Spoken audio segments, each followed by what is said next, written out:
Right now, your brain is deleting your memories on purpose. You're forgetting most of today already.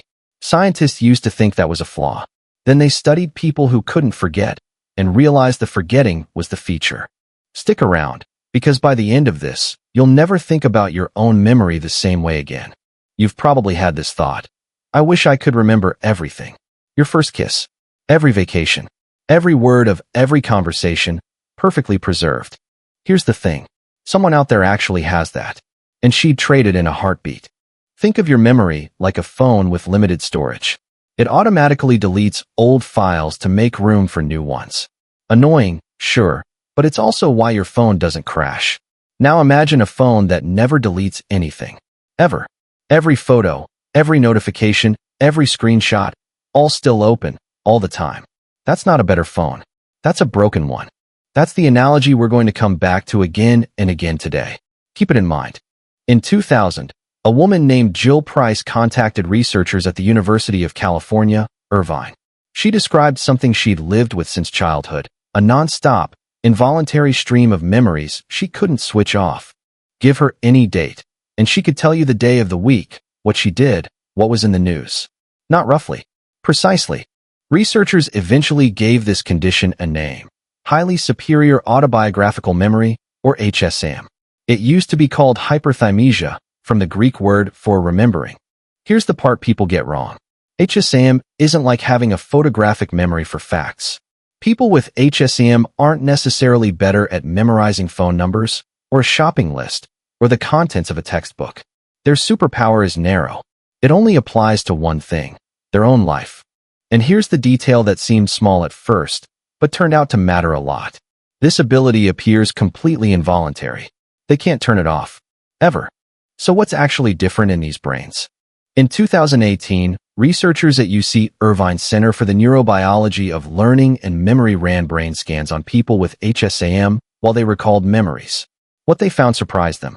It wasn't that these brains were bigger or had more neurons in the memory centers. It was about connection. Different regions of the brain, the ones responsible for storing memories and the ones responsible for retrieving them, were talking to each other far more actively than in an average brain. Think of it like a library where every single book has been cross-referenced with every other book.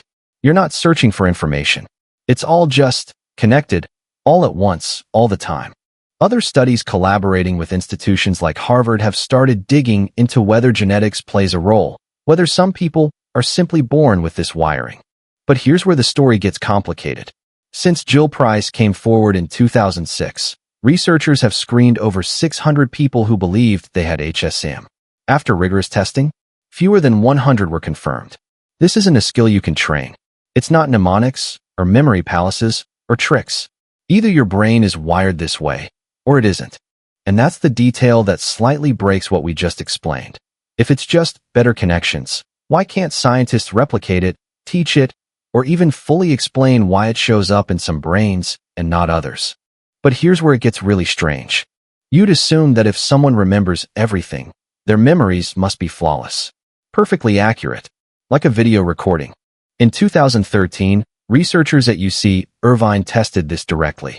They showed people with HSAM doctored photos and misleading information about events, the exact same trick used in classic false memory experiments. The result? People with HSAM were just as easy to fool as everyone else. They remembered things that never happened, with just as much confidence as their real memories. Wait, what? Their memory isn't a recording at all. It's just as reconstructed, just as editable, just as human as yours. They don't have a more accurate past. They just have more of it, playing on a loop they can't pause. So what does this actually mean for you? Remember that broken phone analogy? Here's why the forgetting matters. Your brain isn't failing when it lets go of yesterday's small details. It's doing exactly what it's supposed to do, clearing space so you can function, focus, and move forward. People with HSAM often describe something researchers keep noticing. Many show obsessive, almost compulsive tendencies, constantly organizing, constantly returning to the past. Some describe every bad memory as being just as emotionally close as the day it happened. Heartbreaks and embarrassments from 20 years ago, still fresh, still painful, every single day.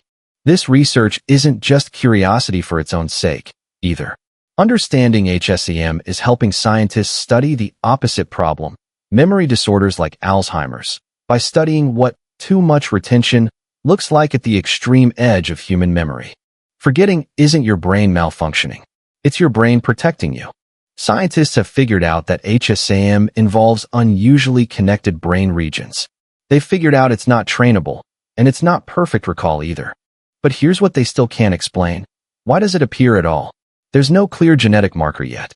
No clear trigger. No injury or trauma pattern common to every case. Some researchers suspect early childhood factors. Others aren't convinced. The best theory so far is that it's a naturally occurring variation in how densely certain memory circuits are wired from birth. But that theory has a problem. If it's just wiring, why doesn't it show up gradually across the population, instead of being almost switched on or off, all or nothing, in fewer than 100 confirmed people on Earth? Here's something to notice in the next 24 hours. The next time you forget where you put your keys or blank on someone's name, don't get frustrated. That small, annoying gap? It's your brain actively curating what matters, deleting the noise so the important stuff has room to breathe. It's not a bug. It's the exact same system that, if it went too far in the other direction, would trap you in every difficult moment you've ever lived, on repeat, forever. So forgetting is a feature, not a flaw. Scientists have confirmed that. But here's the question nobody's answered yet. If your brain is choosing what to delete, what is it choosing to keep? And why does it keep some painful memories forever, while letting entire years of ordinary Tuesdays disappear completely? Next week, we're going deeper into that. The actual algorithm your brain uses to decide what's worth remembering. If your brain is now questioning its own filing system, subscribe. We break down the science of you every single week.